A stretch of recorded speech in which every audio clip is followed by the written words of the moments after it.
Post office clerks put up signs saying position closed. The secretaries turn off typewriters and put on their coats.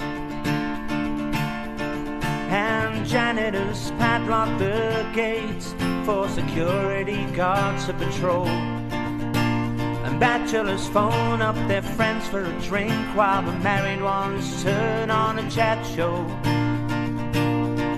And they'll all be lonely tonight and lonely tomorrow.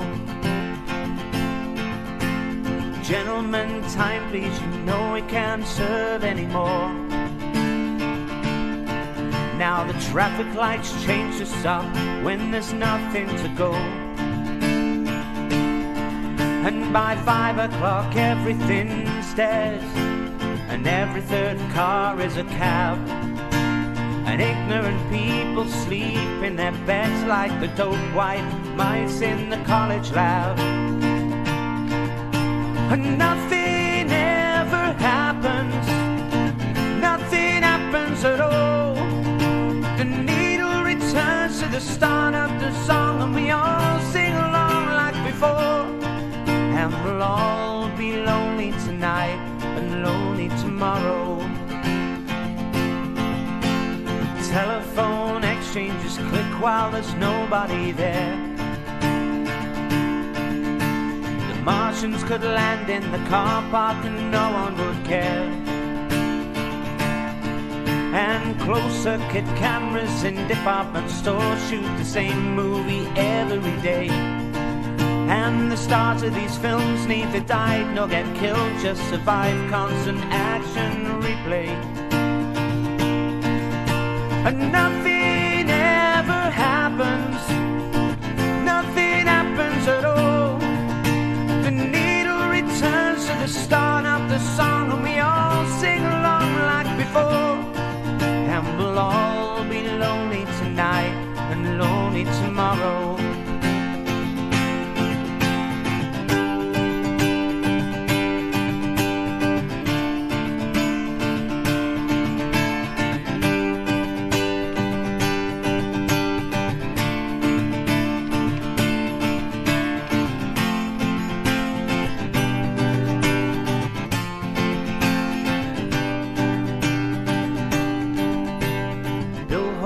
Advertise products that nobody needs, while Angry from Manchester writes to complain about all the repeats on TV. And computer terminals report some gains on the values of copper and tin, while American businessmen snap up Van Goghs for the price of a hospital wing. And nothing ever happens, nothing happens at all. The needle returns to the start of the song, and we all sing along like before. And nothing ever happens, nothing happens at all. They'll burn down the synagogues at 6 o'clock, and we all go along like before. And we'll all be lonely tonight and lonely tomorrow.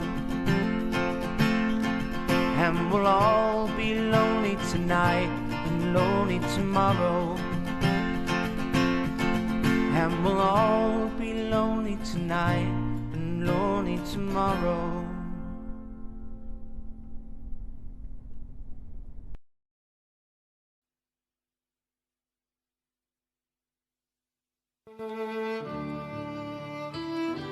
The dark 11th hour draws on and sees us sold to every evil power we fought against of old. Rebellion, rapine, hate, oppression, wrong and greed are loosened to rule our fate by England's act and deed.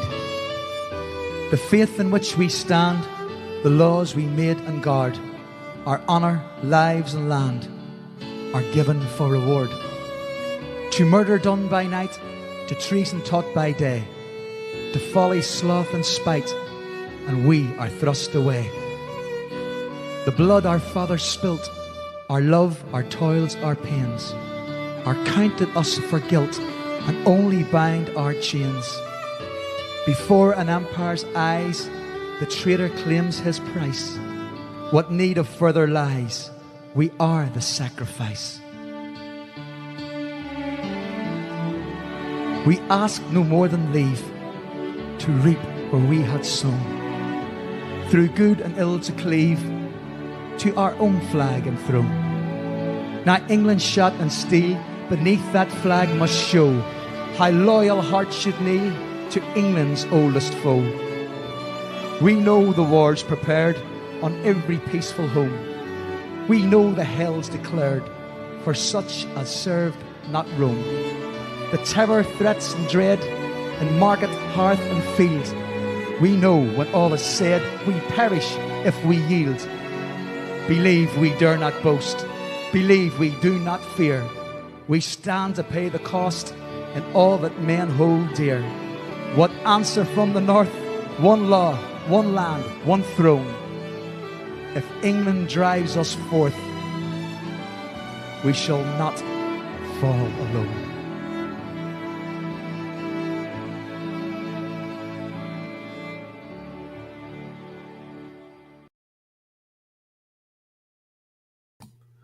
Well, hello and welcome. Welcome to Restore Live. I'm going out live to Restore on a Wednesday evening, Restore on Facebook, also Restore UK on YouTube, and also going out to the British Unionist People's Voice. And I'm going to ask people, I know that we had some technical difficulties there at the end of the other stream with reference Anne and Billy Dixon, and Billy wanted to say some more. So we're going to bring Billy and Anne back actually to finish. But the technical difficulties, I mean, I don't know what happened, but there was a huge delay on my voice. I don't know whether you heard it or not. But it was there and we just couldn't continue. So sometimes whenever we do get technical difficulties like that, the best thing to do is just to switch things off and to switch things back on again. But we had always intended to come back to talk about the shenanigans which went on today with reference to the so-called NI protocol and all that goes with it. So I'm just looking at some of the live chat there already, and I do see a couple of relevant comments. Excuse me, I've got a bit of wind. So the Belfast Agreement is dead. It's time to stand up.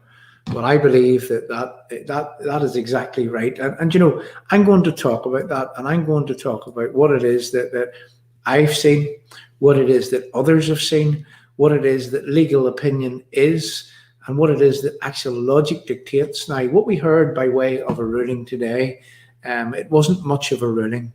And, you know, let's remind people that, you know, the judge in the matter, well, he found against almost everything. I say almost everything. He did find against everything that was presented by way of argument against the fact that we should not be separated from the rest of the United Kingdom, that if you were to look at the principle of consent within the Belfast Agreement, well, we actually should have a referendum put to the people before that there's constitutional change.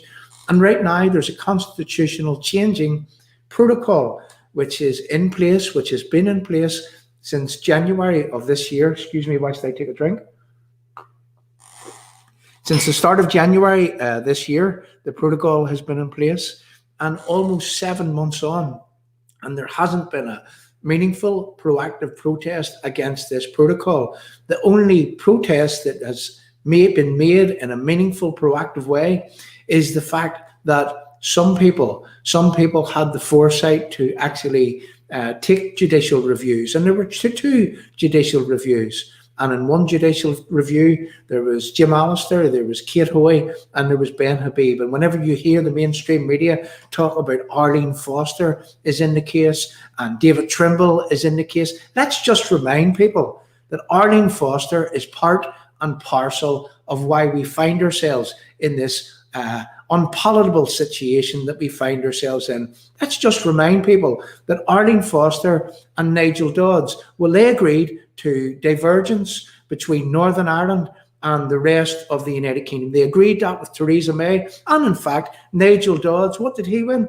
He won the Negotiator of the Year award for placing British Unionists in the position that they are in right now. So tonight, as we speak, in Le Mans Hotel in Castlereagh, the DUP, they are having a get-together. It's their annual general meeting. Now, tomorrow we expect a statement from Jeffrey Donaldson. What type of a statement do we expect? What type of a statement should Jeffrey Donaldson be delivering? Well, leave your messages in the live chat and let's just try to second guess the type of statement that Jeffrey Donaldson will be making tomorrow. Because what was it? Let's remind people what Jeffrey Donaldson said just a few short weeks ago whenever he was standing for the DUP leadership against Edwin Poots. What was it that he was saying? Well, he was saying that if he gets in power, he is prepared to collapse this corruption, this cesspit of corruption, this thing that flows from the Belfast Agreement, this internationally recognized agreement that must not be broken by anyone, that must be upheld at all costs. Well, today, my friends, that agreement was put in the grave. It was decommissioned. It was put out of action. But who done it? Who put it out of action? Well, let's explain the rationale for saying that the Belfast Agreement is over. The Belfast Agreement does not have the support of the British Unionist people here in Northern Ireland. The Belfast Agreement is the mechanism by which that we will be delivered to this so-called New Ireland. The Belfast Agreement is the mechanisms which holds this criminal gang in place in our government in a privileged position whereby that what they can do is they can destabilise Northern Ireland, where they can use and ramp up the threat of violence, and in a way that British Unionists are separated from the rest of the United Kingdom. But we are told today that the very fact that we are separated from the rest of the United Kingdom, the very fact that there's a border in the North Channel, the very fact that we weren't permitted the same democracy as people in England and Scotland and Wales, the very fact that we have been made second-class citizens, the very fact that we are being discriminated against, well, we are told that you are wrong. There's nothing to see here, and you must move on. You must suck it up and, get on with your life. I wonder what Jeffrey Donaldson will be saying tomorrow morning. This man that is going to leave his Westminster job to come back to take up a First Minister's position or a position in the Northern Ireland Assembly. Well, let's just see how that pans out for Jeffrey Donaldson. And what I'm going to do at this point, I want to play something. You've got to excuse me. I've been talking most of the day and I'm fairly dry. I'm going to get myself a good glass of water. So I'm going to play something and then I'm going to come back and we're going to talk some more about what it was that happened today and why it is that Stephen Anderson on our screen, why it is that he is right when he says that the Belfast Agreement is dead and it's time to stand up. Well, let's just play something and let's just come back and we'll talk some more. So I'm just going to play a little video clip, something that we played before and something that people needs to look at with a critical eye and needs to understand the reason why British Unionists are being discriminated against today in 2021.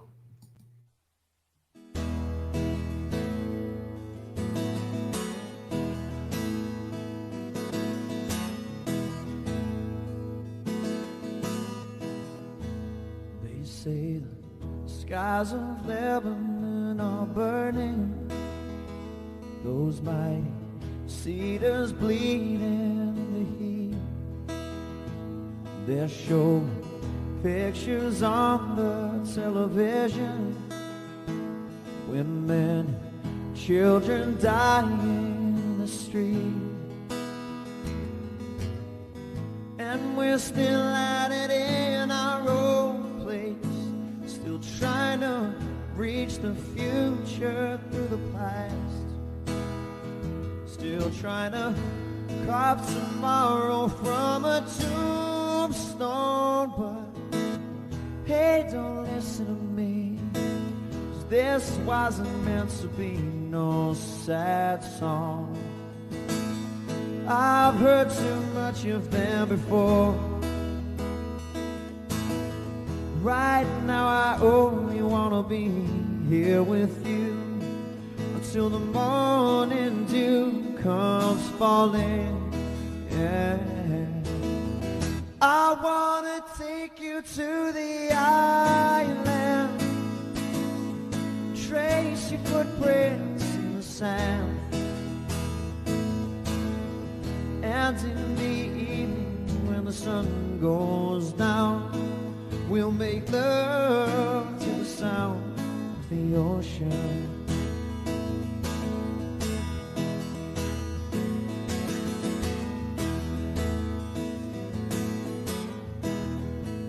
They're raising banners over by the markets, whitewashing slogans on our shipyard walls, witch doctors praying for a mighty showdown. There's no way our holy flag is gonna fall. Up here we sacrifice our children,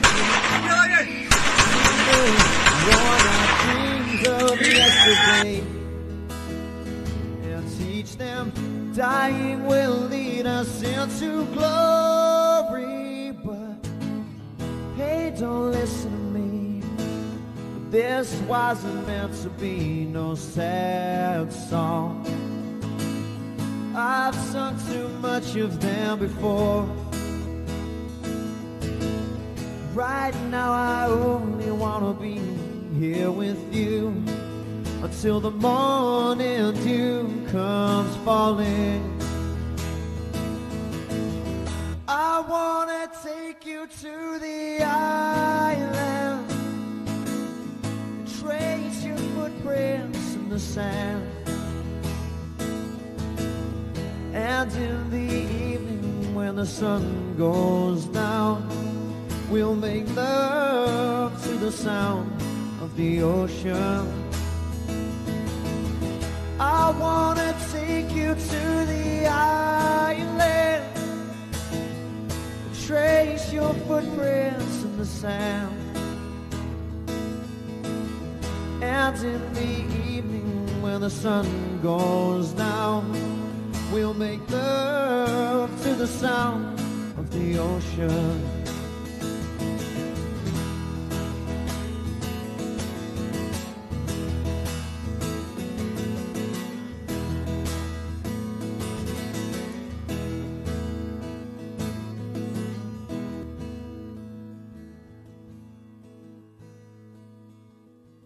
I wanna take you to the island, trace your footprints in the sand, and in the evening when there's no one around, we'll make love to the sound of the ocean. And in the evening when there's no one around, we'll make love to the sound of the ocean.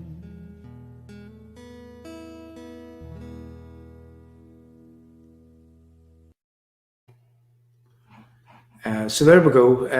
Right, okay. So today's rulings, it didn't go our way, and some of those arguments were made in a way that any logical person would have looked at them and suggested that, well, if we can't have a border between Northern Ireland and the Republic of Ireland, and if the Belfast Agreement, if it has to be protected because it's an internationally recognised agreement and it has to be protected at all costs, and it must not be broken, and we need to protect the peace, is what they're saying.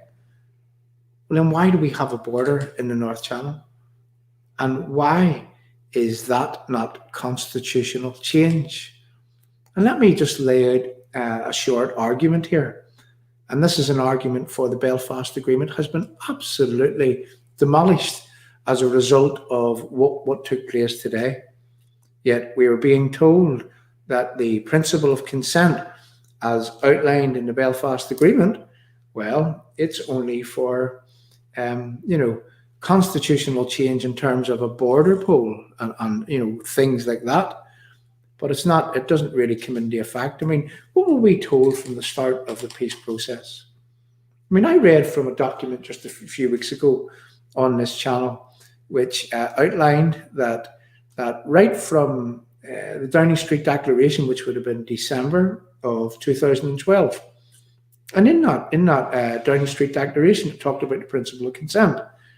Right throughout the lead up to the Belfast Agreement, the talks about talks, it was the principle of consent that was being sold to British Unionists and those with a loyalist background. It was the principle of consent that persuaded people, those that did vote for the Belfast Agreement. It was the principle of consent that actually brought those people into the process. But now we are being told, as a result of today's ruling, now I have to say, it's not over yet, but we are being trailed into a legal quagmire which could last for a very, very long time. And meantime, for each and every day that constitutional changing protocol stays in place, well, the United Kingdom have more and more and more nails put in the coffin. And Northern Ireland's place within the United Kingdom is being taken further and further and further away from the rest of the United Kingdom. Now, we have to ask the question, what are our politicians, those in political leadership, prepared to do about it? Because as people, we can't make meaningful, proactive protest other than to go out onto the streets, to protest, to choose in a strategic way where that it is that we should be protesting for maximum gains, let's just say. It is our absolute right to stand against this corruption. But the question is, what are our political leaders going to do in order that politics is seen to be working, in order that democracy is seen to be working, in order that young people, in order that people in general, they don't feel that there is no other way, that politics doesn't work for them, that democracy hasn't delivered for them, that they voted in the Brexit referendum and they weren't afforded the same democracy as everyone else in England, Scotland and Wales. And why? Because of the threat of violence, because of the threat of Republican violence. So what are our political leaders going to do about this? Now, as I go on, I'll not be staying for long, but I think that what we need to do is that we need to outline where that it is that our main focus and our main energies should be put into in order to try to break what it is that we see happening before our very eyes. We've now entered a system whilst these decisions today will be appealed, whilst that they'll be pushed on as far as they can possibly go, and they'll be done so in a relentless way, whilst that we can do that. You see, I would fear that we will do this in a way that we will be put on the long finger. And, what happened today will get us over the summer. Then, the politicians, they go away in their summer recess and nothing ever happens. Nothing happens at all. They'll expect the needle to return to the start of the song, and they'll expect every single one of us to all sing along like before. Well, I have a message for the DUP, that if they don't get up with their knees and if they don't make that meaningful, proactive protest, the DUP are finished. The DUP need to be finished. In fact, we need to finish the DUP. And I make no apologies for saying that, because I have seen successive DUP leaderships capitulate and roll over and want to work with the things that are doing us the most harm. And are the Ulster Unionist Party any better? Well, absolutely not. The Ulster Unionist Party are exactly no better than the DUP. So don't be making a mistake and voting for those charlatans, because those charlatans want to remain part of the EU. That's the EU that are trying to destroy the United Kingdom. Now, what sort of idiots are they whenever they seek to join the other team to score goals against themselves. So let's just talk a little bit about what happened today and the rationale for saying that the Belfast Agreement would actually be finished. So what I'll do is then we will go to the live chat very, very soon. So if you just leave your messages in the live chat.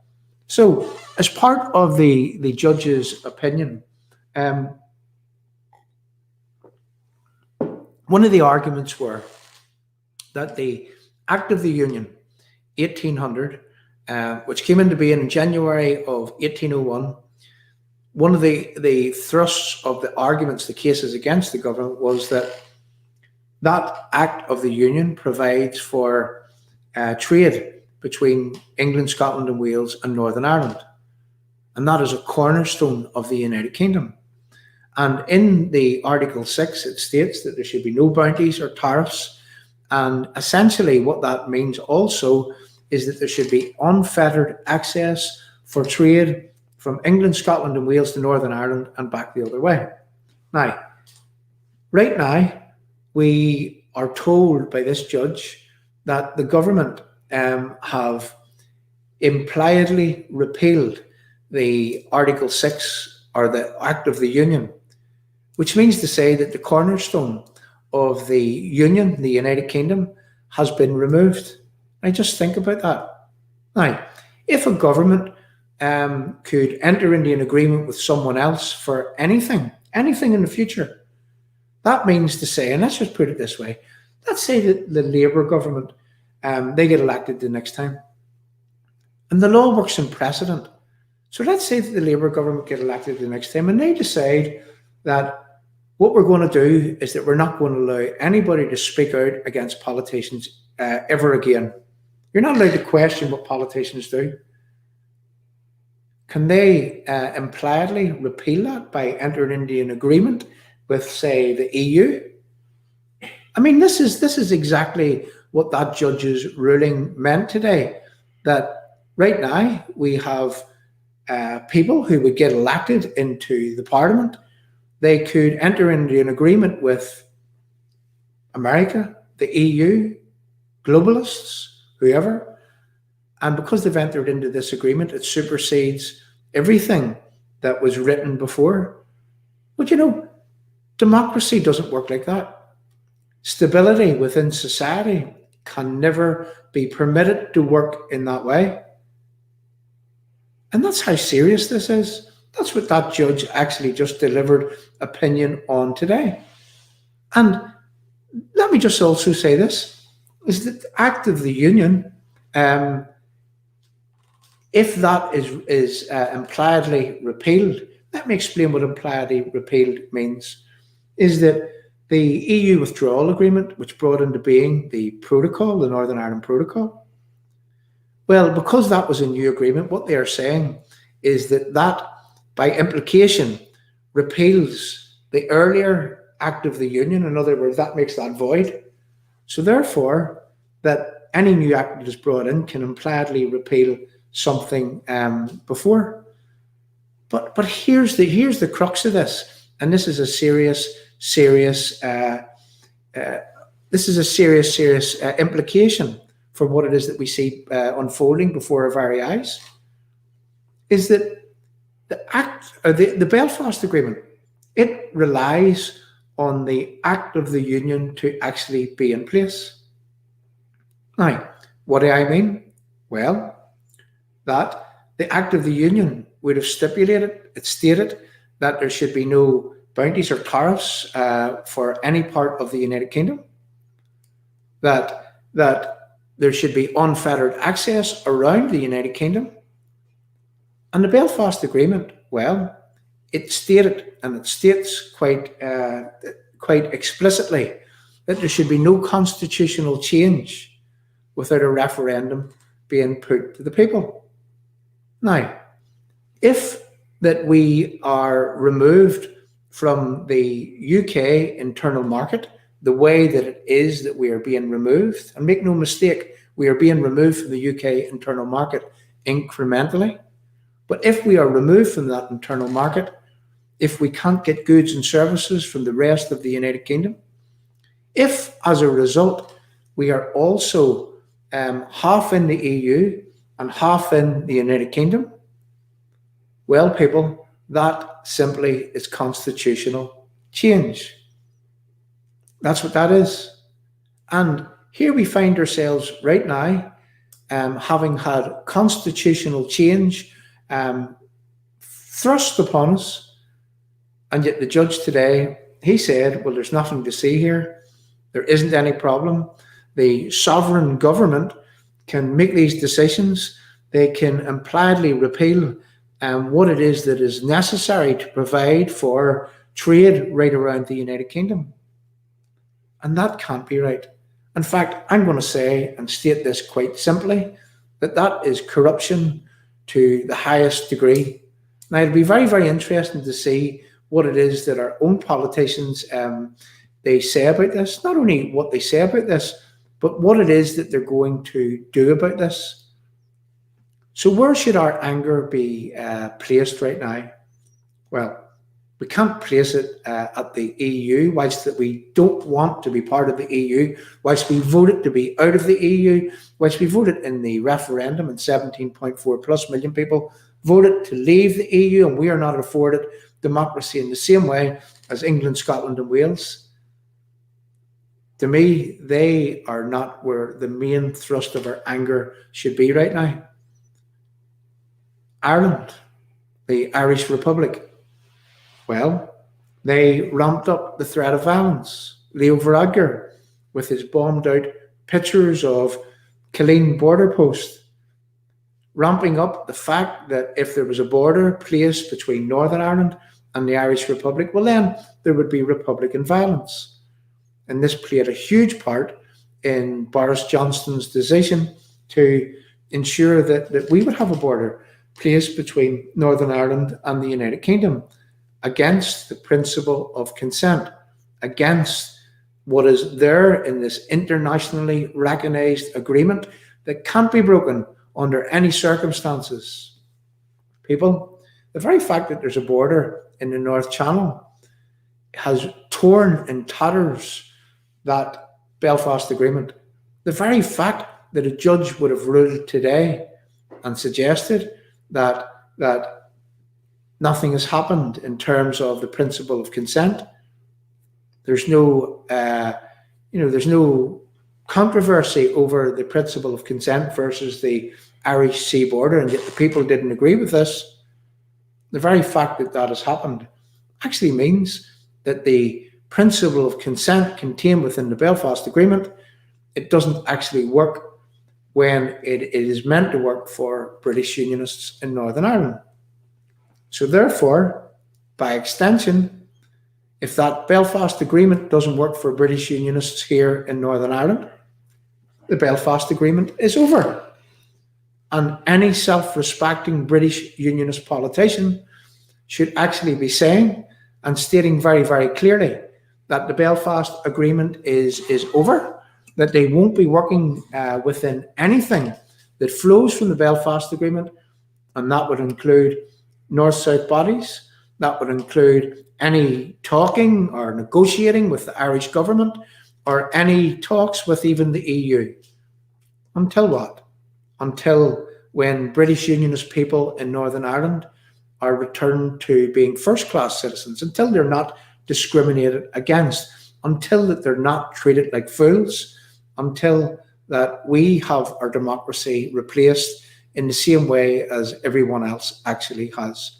So, whilst the Irish government have to be our enemies, they have made themselves our enemies. They are the enemy. Leo Varadkar, Simon Coveney, Micheál Martin, they are our enemy. Not only are they our enemy, but they are the enemies of their own people in Ireland right now. And over the coming weeks, I will be bringing people on this screen from the Irish Republic just to tell you what it is that the Irish government are doing on ordinary Irish citizens in the Irish Republic. Live and let live type people. They detest those people with a passion. And because the Irish government are EU lackeys, because that they are an EU vassal, and they have to do everything according to what the EU wants them to do. Well, it doesn't mean to say that British Unionists in Northern Ireland are going to be the same as they are. There are many people in this country that actually love this country. And there are many people, people are talking to me on a daily basis, and they are saying to me that, they would rather die than be sucked into an EU vassal and be sucked into this so-called New Ireland against their will, against their democratic right. And what I mean their democratic right, well, they voted in the EU referendum and they won that EU referendum.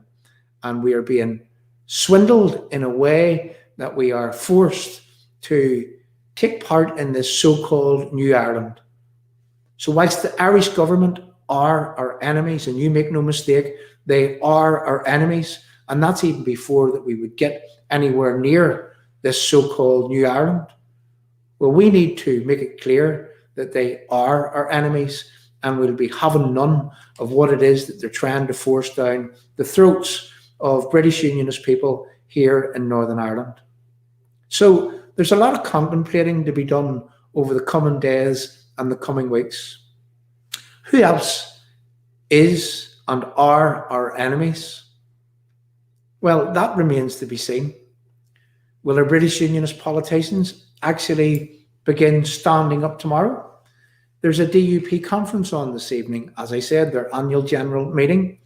There's a statement to be delivered by Jeffrey Donaldson tomorrow on what it is that the DUP are going to be doing. Now remember, he said that he would collapse the Northern Ireland Assembly if he has to, if British Union, I'm paraphrasing, but if British Unionist people are being made second-class citizens and being discriminated against in their own land, he said that he would collapse the Assembly.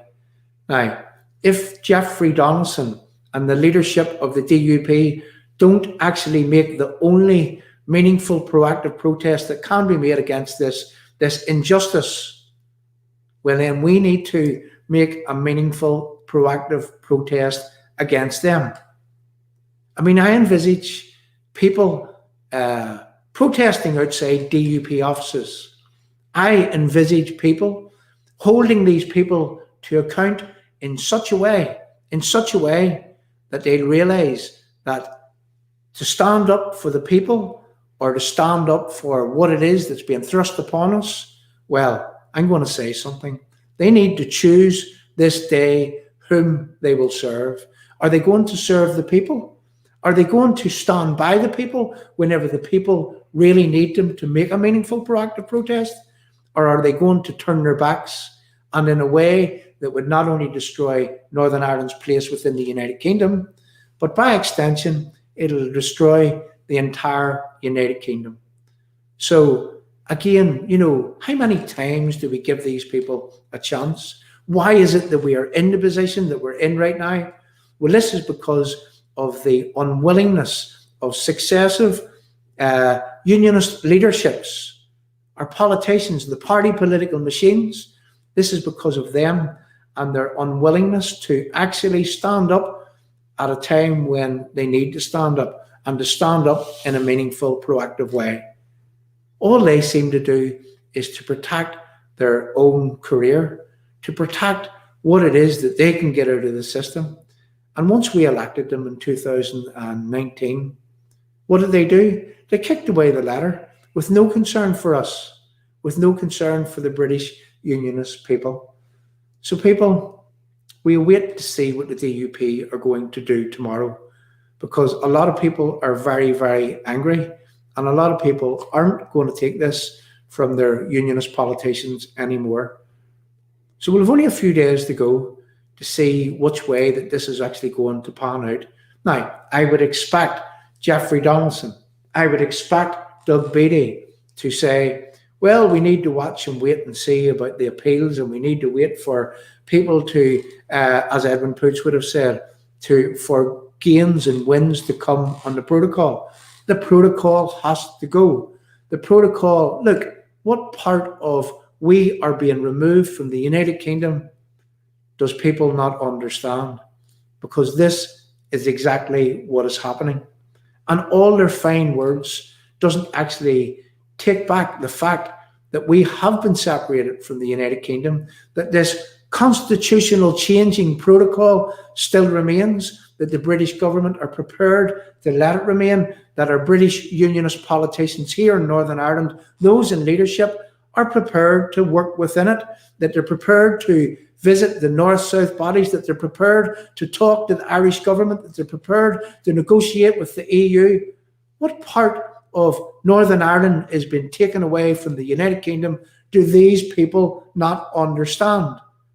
They need to get up to their knees, and they need to do so not later than tomorrow.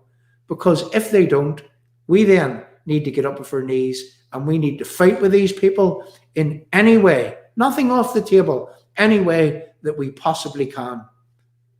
There are other unionists that we can vote for and put into place. You know, people that would stand up for us, people that would fight toe to toe with anyone that wants to aggress against us. People like Jim Allister, people like the TUV, and others yet to be proven. When push comes to shove, will they actually make meaningful, proactive protest in a way that is actually meaningful?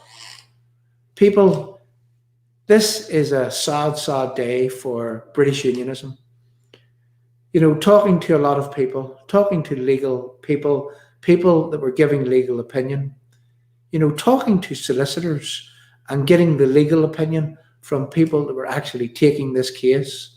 Well, you know, what you will have noticed that there was a lot of solicitors involved in this case who, I have to say, that they made the right arguments and they did do the right thing. And even although that they didn't traditionally come from a unionist background, but they made the legal arguments in a way that people overlooked those legal arguments, and everyone was satisfied with how that those legal arguments were made and the thrust and the veracity of in which that they were prepared to push forward and present those legal arguments. And then we hear today from some of these people who are legal minds that are not traditionally British unionists living in Northern Ireland. What did they say? Well, if this can happen to you, this also can happen to anyone else at any time in the future. What would happen, God forbid, if there was a border poll and someone decided that there isn't going to be a border poll, and they made an agreement with someone else which superseded the Belfast Agreement, which impliedly repealed the fact that the Belfast Agreement says that there should be a border poll? Well, you see, right now, this, by implication, is what it is that they have presented today. They have presented the circumstances whereby that even the Belfast Agreement could be changed at any time by any government making any agreement with the EU or anyone else around the world, which, if parliamentary sovereignty is what that judge stated that it was today, well then, that would impliedly repeal anything of any nature at any time in the future. So this is the implications of what has happened today. And I'm going to state this again quite clearly, that those that wouldn't be British unionists, that would come from a nationalist background, that are legal minds, that made these arguments in court, they said, well, if it can be done to British unionists, it can be done to anyone at any time in the future. People, that is the thrust of where we are today. I believe that we need to, like no time in the past, we need to hold our British unionist politicians to account. And you can be absolutely sure that here at Restore UK, at the British Unionist People's Voice, and many other groupings from right around Northern Ireland, England, Scotland and Wales, well, we will be getting up off our knees and we will be holding these people to account. And that, even if that means protesting tirelessly against our own politicians to get them to do the things that they actually should be doing. I'm going to quote to you from something from Winston Churchill. Now, bear with me till I get it up, and excuse my croaky voice, but I have been talking all day talking to different people, talking about what that it is that happened here in Northern Ireland in a way that I just can't believe how that the judgment was delivered in a way that no argument was upheld by that judge. Now, there could be reasons for that, and I'm not going to be the one to actually state the reasons why that I think, but others have actually mentioned these same reasons, and we're not going to get into that right now, but I'm just going to read you from something, and this is something very, very important to read. If you will not fight for your right when you can easily win without blood shed, if you will not fight when your victory is sure and not too costly, you may come to the moment when you will have to fight with all the odds against you and only a precarious chance of survival. There may even be worst case. You may have to fight when there is no hope of victory, because it's better to perish than to live as slaves. So I'm just going to quote that again. You got to excuse me, I've just enhanced it. I couldn't quite read the words there. If you will not fight for right when you can easily win without bloodshed, if you will not fight when your victory is sure and not too costly, you may come to the moment when you will have to fight with all the odds against you and only a precarious chance of survival. There may even be a worse case.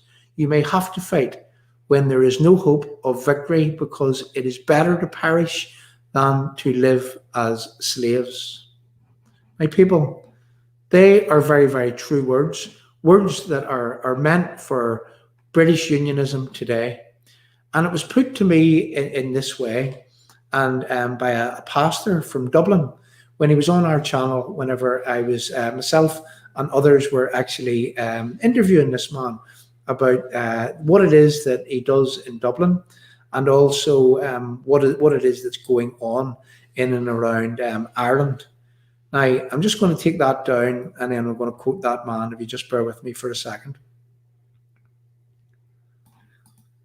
Now, a guy called Pastor John Ahern, who runs a church in Dublin, All Nations Church, and he was a very interesting man to listen to. And he told us of a book that he was reading, and it was about the Second World War and the rise of Hitler, and how that it was that Hitler done what he done and managed to aggress against the Western world. Now, there was a book by Dietrich Bonhoeffer, or Erich Mextes, and the book was on Dietrich Bonhoeffer. And there was a bit in that book that John Ahern had actually quoted. And, it was talking about Christians in Germany at that time. And he said that there was a time when they should have stood up and they didn't. And then there was a time when they needed to stand up and they couldn't. I remember those words. There was a time when they should have stood up and they didn't. Then there was a time when they really needed to stand up and they couldn't. And I think that also echoes what it was that was said in that piece by Winston Churchill. So here we are. Here we are, our entire existence being threatened by a constitutional changing protocol. And yet our British unionist politicians, yet they talk a good fight, and yet they have done nothing meaningful or proactive in order to remove this constitutional changing protocol from our midst. So people, what we will be doing is that we'll be just watching what the DUP do tomorrow, and we'll make our own decisions on what it is that we will be doing against the DUP, if necessary, if they don't actually make this meaningful, proactive protest. You have the right to be angry. You have the right to feel like a second-class citizen. You are being discriminated against. You don't matter. You have been removed from the United Kingdom because of the threat of IRA violence, and don't let anybody tell you that there's any other reason for it. So people, that's me going to come to the close of what it is that we're here to do this evening. I hope that you enjoyed the chat with Billy and Anne just before this stream and just before things went funny in terms of the way that the stream had become, where the sound actually wasn't too good. So what I'm going to do is I'm just going to play us another little tune, because I want to just go through the live chat for a bit, and I want to show what it is that people have been saying, and I want to show the depth of feeling from people. And before that I forget, an announcement that I do have to make is that we've got an agreement from Dennis Hutchings. He's going to come on our screen hopefully next week, and there's a few songs that has been made for Dennis Hutchings, and what we're going to be doing is that we're going to be presenting these new songs on our screen here at Restore UK and on Forgotten Voices Media, and we're going to be talking to Dennis Hutchings with reference how that it is that he feels that he gave himself to come to serve and protect the people of Northern Ireland. And here he finds himself in his old age being taken before the courts, whilst IRA terrorists have immunity from prosecution. So that's something for each and every one to look forward to, hopefully next week or the week after, but we'll keep you informed as to exactly when that's going to happen. So we're going to play relevant songs here, and we're going to play songs that are with meaning. And this is just another question here. At the start, nothing ever happens. Nothing happens at all. The needle returns to the start of the song, and we all sing along like before. Well, we'll all be lonely tonight. We'll be lonely tomorrow. So I'm just going to play another little clip here. And then what we're going to do is we're going to come back. We're going to go to the live chat. We're going to show some of the depth of feeling from the live chat. And we'll talk some more. And then it'll be good night for me. I tell you, I need a really decent, I need a rest. I was up early this morning, and we were preparing for what it is that we're going to do. I've been talking all day, so much so that my throat is really, really hoarse. But look, it's all in a good cause. So therefore, it was worthwhile doing, and it's worth getting a croak in your throat for. So we're just going to play this little tune, and then we're going to come back and we're going to talk some more. We're going to go to the live chat. I was left to my own devices. Many days fell away with nothing to show, and the walls kept tumbling down in the city that we love. Grey clouds roll over the hills, bringing darkness from above. But if you close your eyes, does it almost feel like nothing changed at all? And if you close your eyes, does it almost feel like you've been here before? How am I gonna be an optimist about this? How am I gonna be an optimist about this? We were caught up and lost in all of our voices, in your pearls as the dust settles around us, and the walls kept tumbling down in the city that we love. Grey clouds roll over the hills, bringing darkness from above. But if you close your eyes, does it almost feel like nothing changed at all? And if you close your eyes, does it almost feel like you've been here before? How am I gonna be an optimist about this? How am I gonna be an optimist about this? Oh, where do we begin? The rubble of our sins. Oh, where do we begin? The rubble of our sins. And the walls came tumbling down in the city that we love. Grey clouds roll over the hills, bringing darkness from above. Close your eyes. Does it almost feel like nothing changed at all? And if you close your eyes, does it almost feel like you've been here before? How am I gonna be an optimist about this? How am I gonna be an optimist about this if you close your eyes? Does it almost feel like nothing changed at all?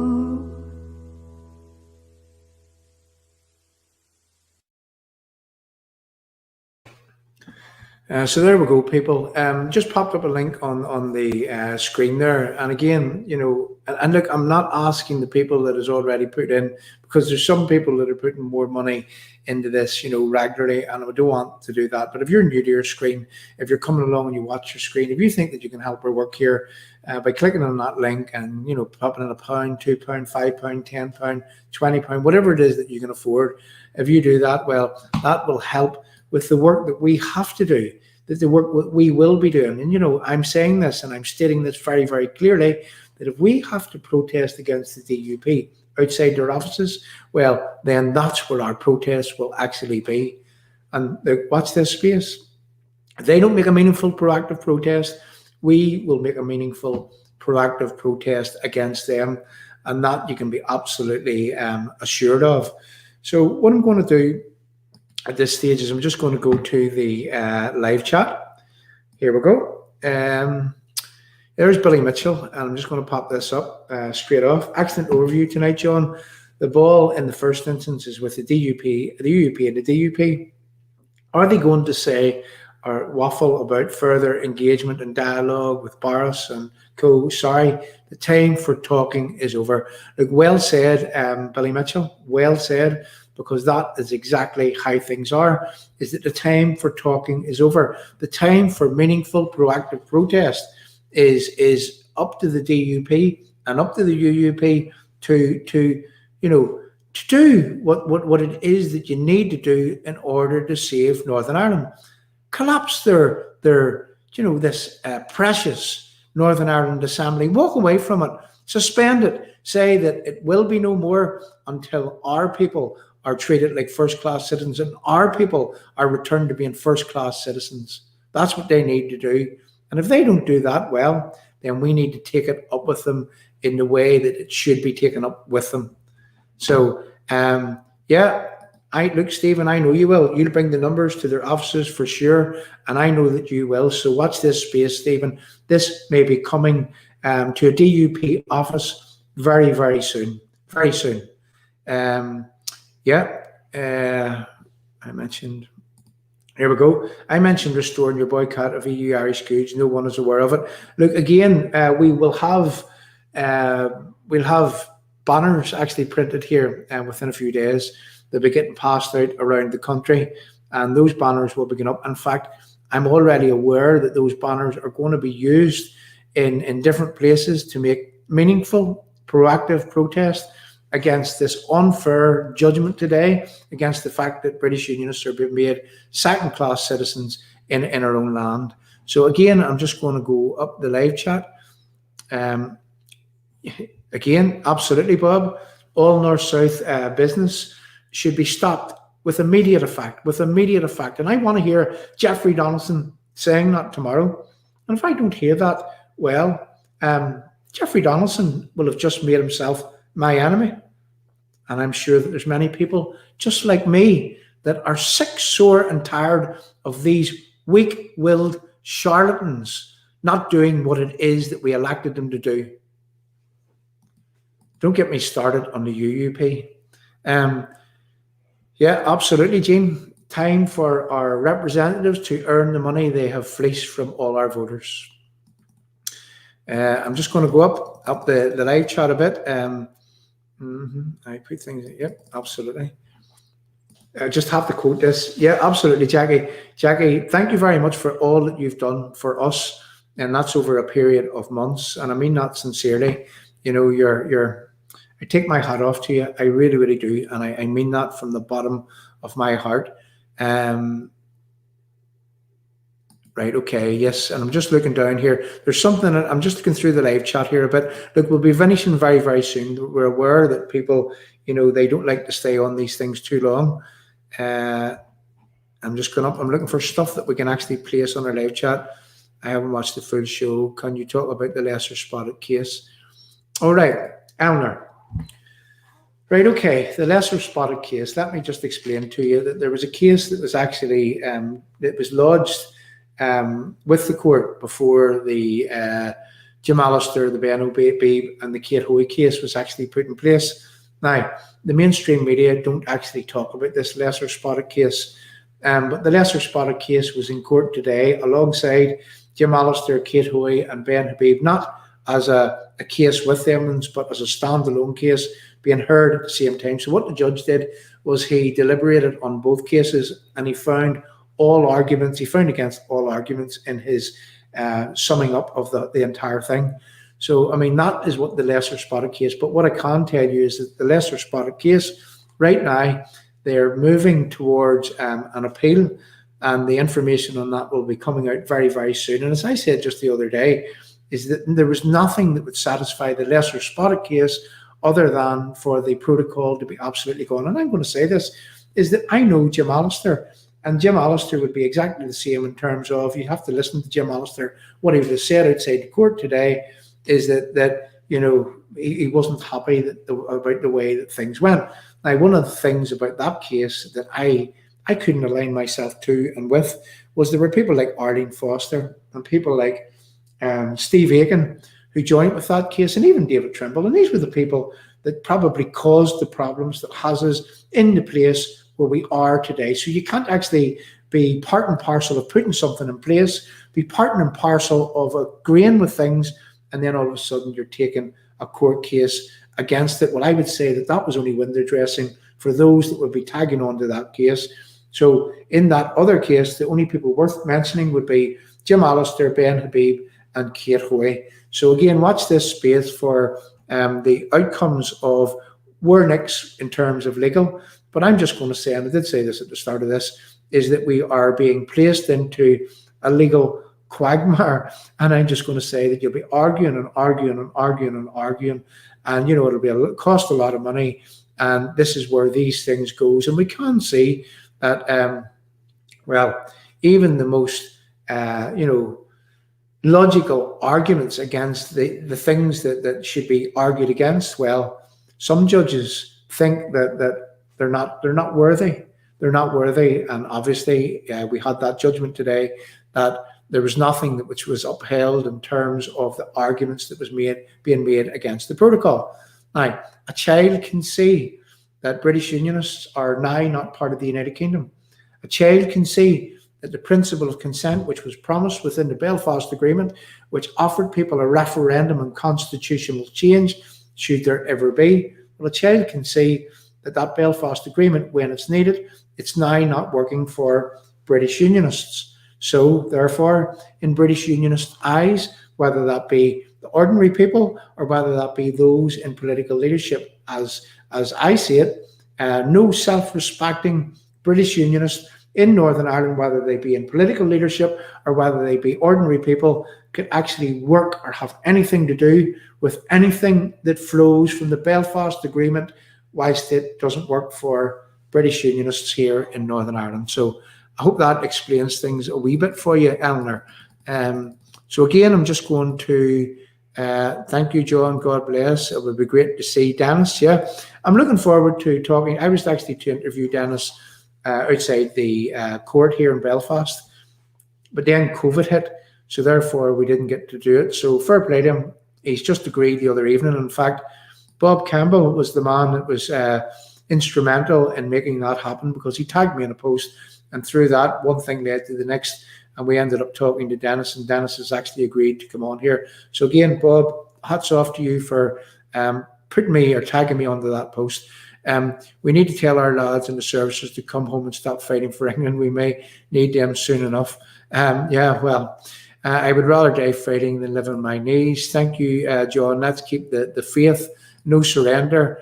We are second-class citizens, says Bob Campbell. Politicians are are not worthy as they are not worried as they're still getting their paycheck. The usual behaviour of noses in the trough, and that's from Jean Niblock Nelson. What about older people with no online understanding or access? And look, Carl, what we'll be doing, Carl, is we'll be doing something on the need for everyone to register to vote again. And we'll be doing that within the next few days, and that you can be absolutely assured of. And again, I'm just reading through the live chat sort of quickly so that we give people a chance here. Again, Churchill said only for the people of Northern Ireland. The lights would be out over the UK, and that's Isabel Montgomery. 100% thanks has to be done online, and this is to do with the registering of the vote. Look, people, here's what we're going to do. Again, I'm tired. I've been at this all day, as you've seen. Started early this morning, was up early this morning preparing, talking to people about the case, talking to people about what was going to be going on, coming on here, doing live streams, doing live streams up till about, didn't finish here at about 1:30. Was out this afternoon, rushed back, that Billy and Anne thing, and to here. So it's been a full day, and I'm worn down as a result. So thank you very much for coming along. I have to say, it's without the people that comes and supports us on a daily basis, well, we wouldn't be the platform that we actually are. So I take my hat off to you people for coming along. Thank you very much. And what we're going to do is that we're going to go to something that I think that has to be played this evening. Now, I'm going to talk whilst I name this, because this must be named. It's going to go on to our playlist for the future. And this is this little video that I'm about to play. This is about the First World War.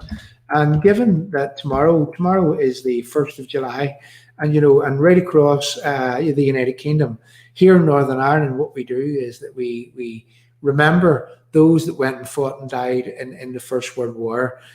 So what we're going to do is that Jim Werner made me aware of something this morning, and it's a little video clip, and I thought to myself, well, this has to be played this evening, given that tomorrow is the 1st of July, and given that the patriotically proud people of the United Kingdom living in Northern Ireland, that we, each and every one of us, we will remember those that fought and died in order to make this a free country, in order to ensure that we had the democracy, in order to ensure that we weren't overrun by totalitarianism. And here today in 2021, well, you could be forgiven for thinking, were their efforts in vain? Was their efforts was it for nothing? What about us? Let's just play this little song, and then what we're going to do is we're going to play us out with a few songs, and it'll be good night for me. And who knows, Jean Niblock Nelson, I may even have that little bush. I'm sure that would go. Listen to this, people, listen to this.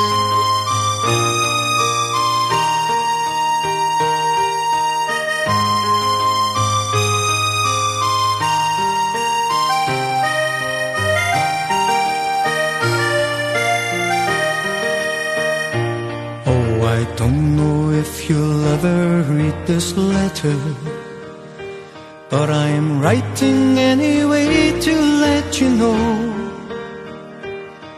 With pen in hand I sit here by the campfire and hear my comrades singing soft and low. I thank you for years of love and laughter,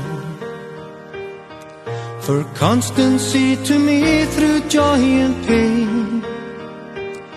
And I wonder, here our love you really matter.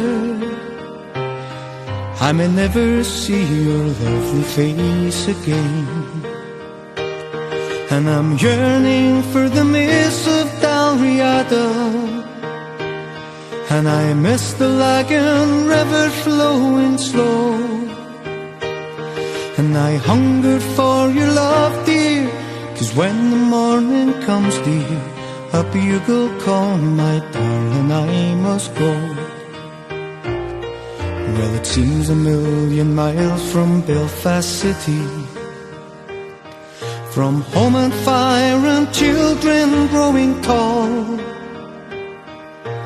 At this time when fears and doubts beset me, dread night before the battle of the song, and I don't know what tomorrow holds, my lovely, as I face the angry thunder of the gun,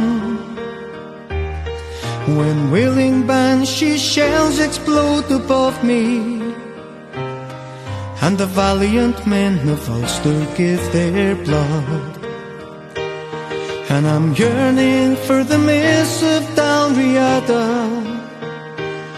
and I miss the Lagan River flowing slow,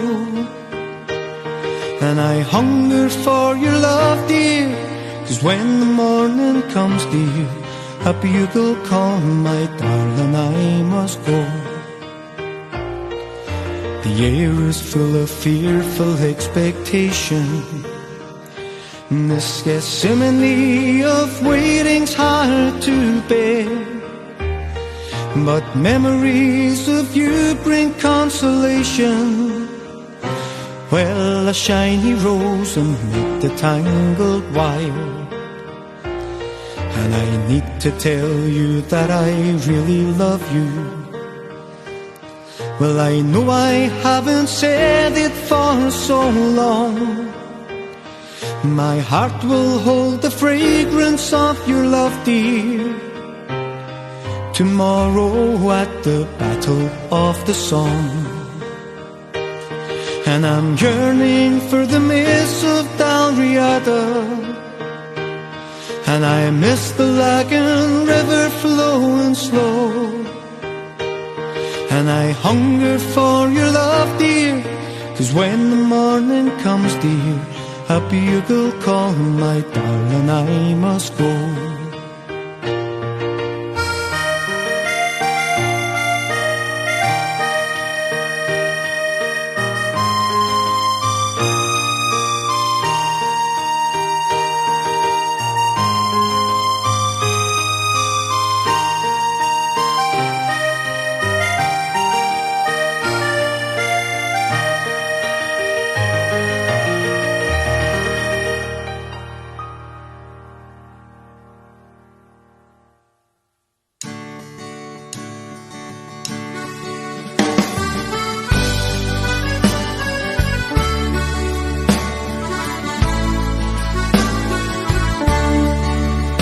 Well, I walk towards the old town hall with a group of my mates by my side.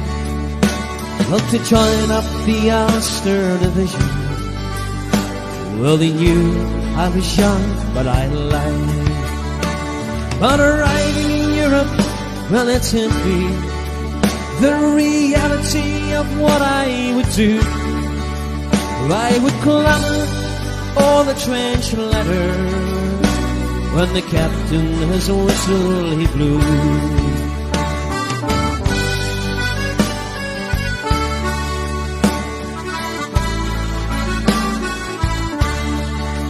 Well, tonight as I lie in my dugouts, well, I'm cold and encased in the mud. Well, I long to be with you, my darling, well, to hold you and to warm up my blood. We would walk hand in hand through old Belfast, through the streets that I love, Sandy Road. But I know that this will never happen, for tomorrow to the battle I'll go. Yes, remember, I'll always will love you. Tell my mom, my dad, just the same. Well, I'm afraid like the lads here beside me, none in France I will surely remain.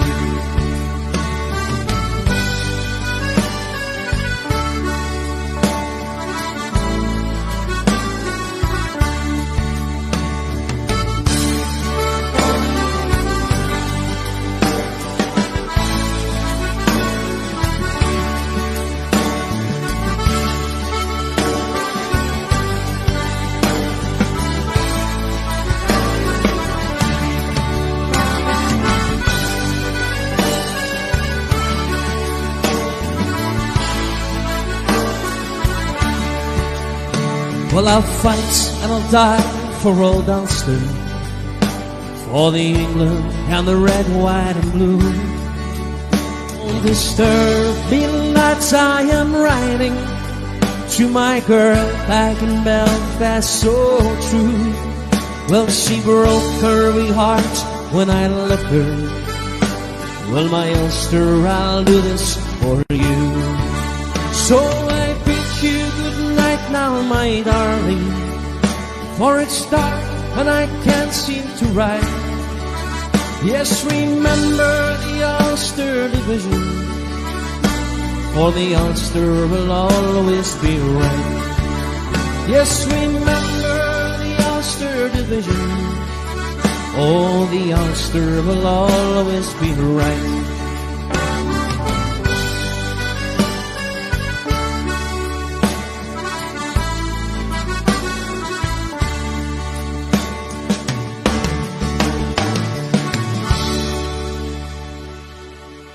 Thank you.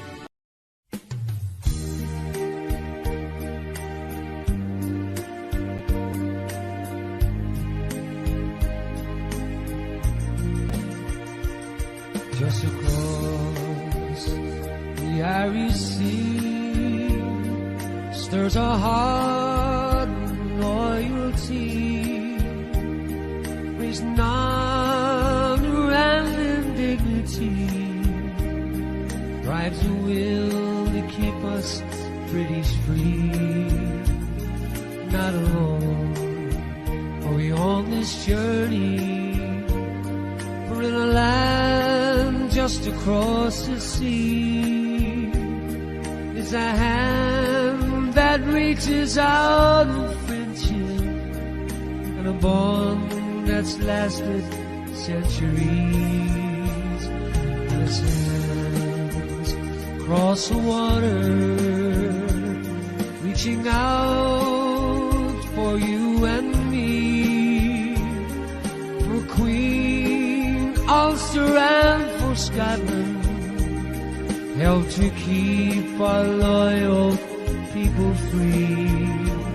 And let the cry be no surrender, let no one doubt our loyalty,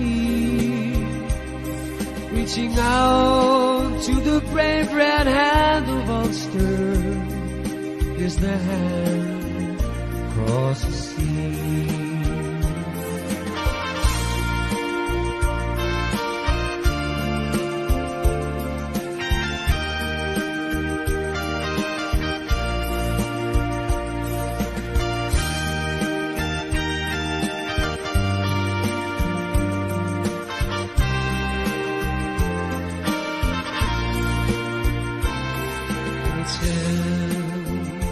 Cross the water, reaching out for you and me, for Queen and Ulster and for Scotland, help to keep our loyal people free. Let the cry be no surrender, let no one doubt our loyalty, reaching out to the brave red hand of Ulster is a hand across the sea.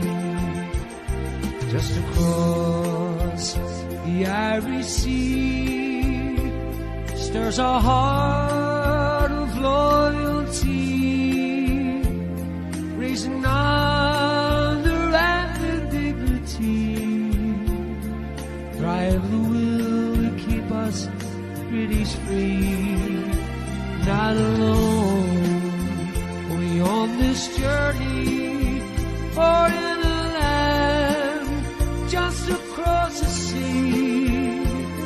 It's a hand that reaches out in friendship, it's the hand across the sea. It's the hand across the sea. It's a hand across the sea.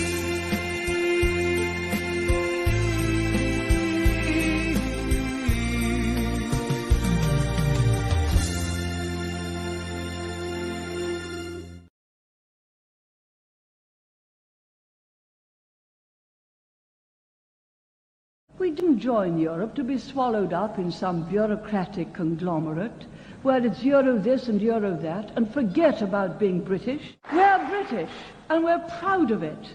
Proud of our traditions, proud of our national character.